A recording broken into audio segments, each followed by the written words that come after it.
rather slow up. No, I don't take shit. I got no love for the fakeness. If you wanna play tough and wanna hate this, I'll always show up and make a statement.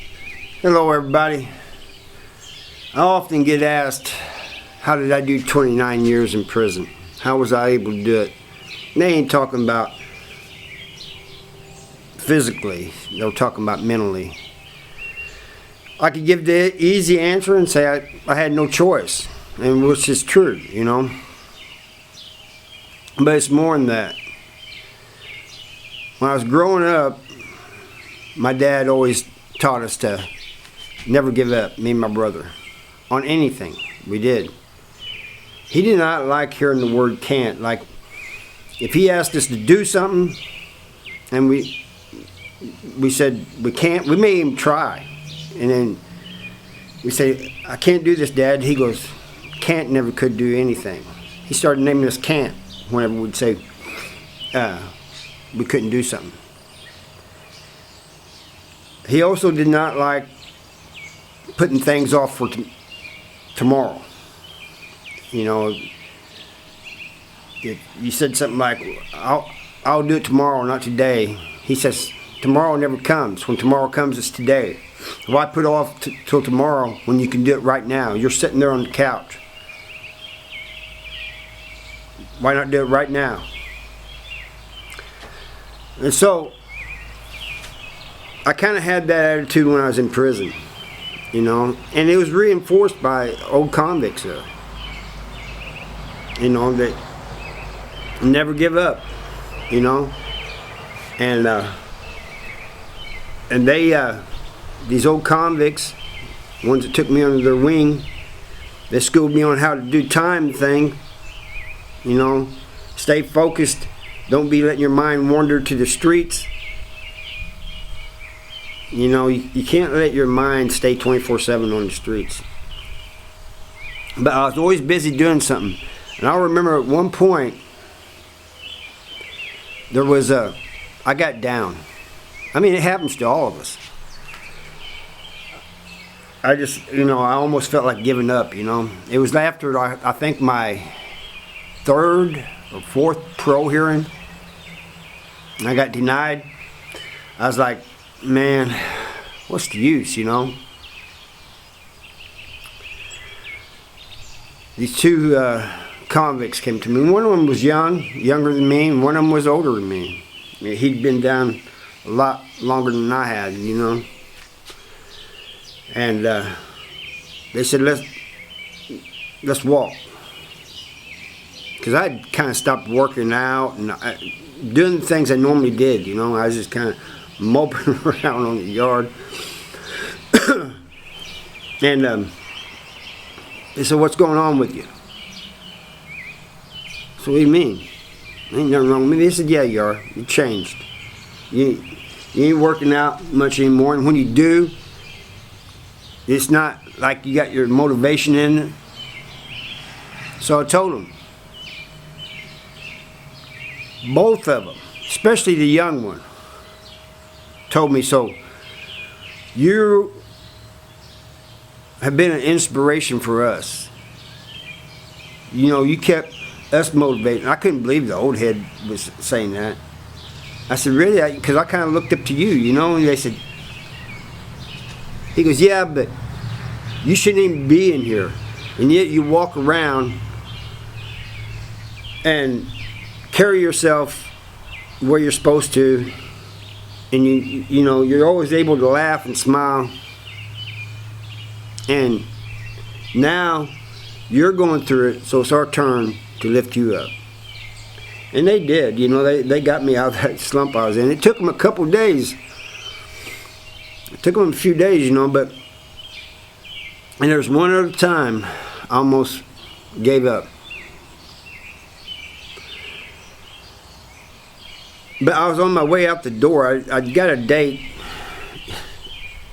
and I found out about 8 months after I got my date, my brother passed. And I was just thinking, all this was for nothing. That's what I was thinking. And I said, man, you know, what's the use even getting out? I was getting out, you know, but I was thinking, what's even the use? You know, made it through 29 years of prison. My brother passed. I went to prison for my brother. What's the use? But I got to thinking, he would not want me to give up. He'd want me to go on and live my life, you know. But what is really bringing me, besides people asking that question about how you make it through 29 years, is I also want to talk about people who have made it out. And it's not just for people who have made it out of prison, it's maybe people who have never been to prison. I seen this ex-con here a while back, him and his wife, and he said he was having a hard time, and didn't have a job or anything, which is it's understandable, man, because it's hard to find a job when you're ex-con, you know, just getting out of prison. And he said, how did you find a job? I said, I looked every day. Every day I was on the phone, I was running around, going to different places, asking if they was hiring. And his wife told me, I've told him that he needs to get out more. Said he goes and looks for a job maybe once or twice a week. I said, dude, you gotta stay on it, man. You gotta stay on it and not give up. Every day look for a job. You're gonna find somebody that'll hire you. It may not be the job you like, but somebody will hire you. You just gotta keep looking. Never give up. And I want to say that for everybody. And you know what's holding you down? Is it somebody? Is it something? Is it you're tired? Just want to give up? Don't do that, man. Awaken the beast inside you, as a lot of people say. You know, it might be you that's holding you back. You ever think of that, like the ex-con, you know, because he really wasn't trying. Life is not easy. It's not supposed to be easy. Just imagine if it was easy for all of us, you know. And there's always going to be somebody in a worse position than you are. I think that's one of the things I always think about, man. There's always somebody in a worse position. Worse situation, man. Struggling. And I'm not saying that you're going to win every time, but you cannot give up. You know?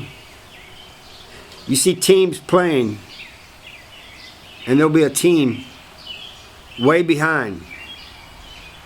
They may lose, or they may come from behind and win. But the one thing they never did is give up. You know? And you have these other teams that you can just tell once they get behind, it's not in them no more. They're not playing their hardest. Everything you do it to your limit, man. And be thankful for each day you wake up another day and see another day. So that's my message today. That's how I made it through 29 years in prison. I never gave up, you know. And that should apply to everybody, not just people in prison, not just people getting out of prison, but each and every one of us. Never give up. Now, thank you for watching.